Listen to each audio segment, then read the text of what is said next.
আর ছেলে একদিন আমাকে ফোন করে বলতেছে, "আপনার টেলিগ্রাম থেকে আমার এখানে কল আসছে।" আমি বললাম, "আমার ওই অ্যাপ নাই।" পরে বলতেছে, "আপনি অ্যাপটা ইনস্টল করে দেখেন, কল আসছে।" পরে দেখলাম আমার ইনস্টল করার পরে সে আবার ওই টেলিগ্রামে ফোন করছে। ফোন করার পর ওইখান থেকে কথা বলা শুরু। আস্তে, আস্তে সম্পর্ক হলো। তারপর বিয়ে করবে। ঢাকা গেল। বিয়ে করবে উপলক্ষে। ঢাকা গিয়ে আমাকে ফেনীতে নিয়ে আসছে। ফেনীতে গিয়ে বিয়ে করব। তারপর ফেনীতে নিয়ে আসছে, ফেনীতে বিয়ে করবে। ডিলে করলো কোনরকমভাবে। তারপরে হচ্ছে কক্সবাজার গেল। ঠিক আছে? কক্সবাজারে হচ্ছে আর ইন্টিমেসি যেটা হচ্ছে ওটা গাড়িতেই করছে ও।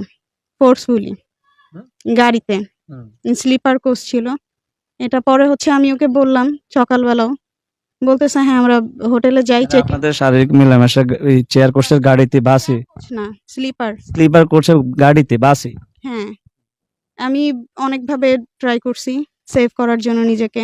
কারণ ঐদিনই ফার্স্টে দেখা ছিল আমাদের। এর আগে দেখা হয়নি। তারপর হচ্ছে হোটেলে গেল। হোটেলে যাওয়ার পরে ওখানে হাসব্যান্ড ওয়াইফ পরিচয় দিল। এরপর বিয়ে করার কথা ছিল দুপুরবেলা, করে নাই। পরের দিন কক্সবাজার বিয়ে করার কথা ছিল। ফার্স্টে ঢাকাতে, তারপর ফেনীতে, এরপর কক্সবাজার কথা ছিল। ফেনীতে আসছিলেন, নামছিলেন? হ্যাঁ, ফেনীতে মহিপালে নামছি আমি। নেমে তারপর বাস চেঞ্জ করছে।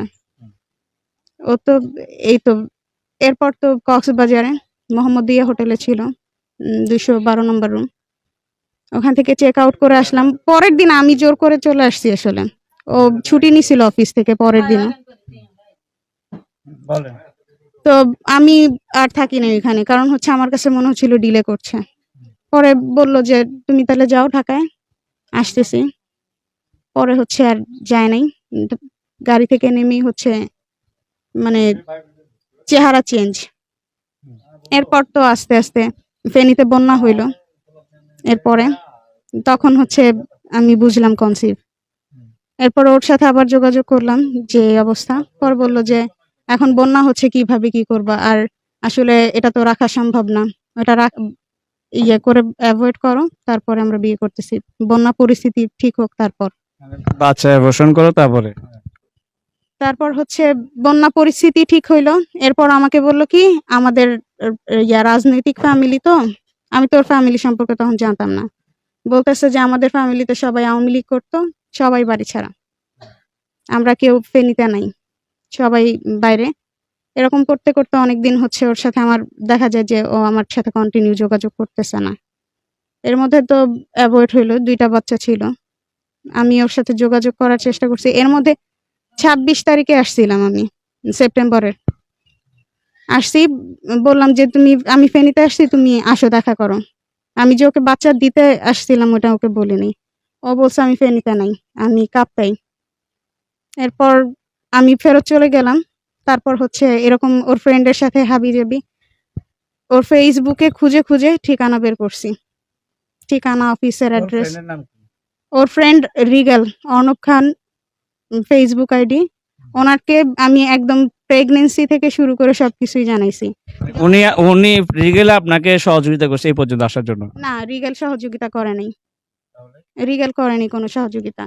ওর সবার ফেসবুক আইডি ঘেটে, ঘেটে, ঘেটে, ঘেটে একদিন হচ্ছে দেখলাম যে খিলপাড়া হচ্ছে ওর মানে কোনো একটা পোস্ট ছিল। খিলপাড়া থেকে বান্দরবন না কোথা থেকে খাগড়াছড়ি থেকে মেয়ে চলে আসছে। পরে বুঝলাম এলাকার নাম খিলপাড়া।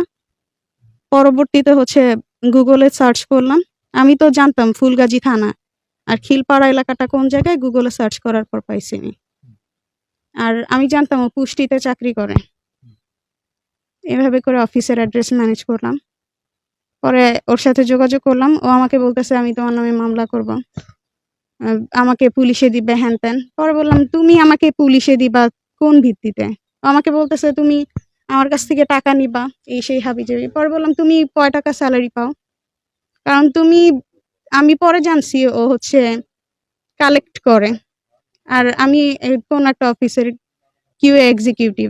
তো ওর চাইতে আমার কোয়ালিফিকেশন বেশি। তো ওর চাইতে সেলারিও আমার বেশি। পরে বললাম, "তোমার কয় টাকা আছে যে তুই কয় টাকা দিবি?" আমার তো কথা ছিল বিয়ে করব। আমি ওইটাই চাচ্ছি। পরে এই তো পরে বলল ওর ফ্রেন্ডদেরকে আরো কয়েকটা ফ্রেন্ডকে জানাইছি। আমার কাছে যে বাচ্চাটা আছে দেহাবশেষই আছে জানতো না। আচ্ছা, এখানে যে আ উম উনার সাথে ব্রেকআপের পরে আপনি ফেনীতে কবার আসছেন? ব্রেকআপ তো আসলে ওরকম ভাবে হয় নাই। মানে আপনাকে অ্যাভয়েড করার পর থেকে? ২৬ তারিখ সেপ্টেম্বরের, তারপর হচ্ছে নভেম্বরে আসলাম ২৯ তারিখ, তারপরে হচ্ছে জানুয়ারির ৪ তারিখ, আর আজকে ২৪ তারিখ। এই বাড়িতে ২ বার আসছেন? হ্যাঁ, এই বাড়িতে ২ বার। আর ২৯ গতবার আসছেন যে এখানে এই বাড়িতে, মানে কি প্রতিশ্রুতিতে এখান থেকে গেলেন? ওর বাবা বলছে, আমাকে বিশ্বাস না করলে আল্লাহর উপর তো ভরসা আছে। ১ সপ্তাহ সময় দাও। আরো লোকজন ছিল, মহিলারা ছিল, ওনাদের সামনে বলছে, ১ সপ্তাহ পর যেভাবেই হোক আমি তোমাকে বউ করে নিয়ে আসবো।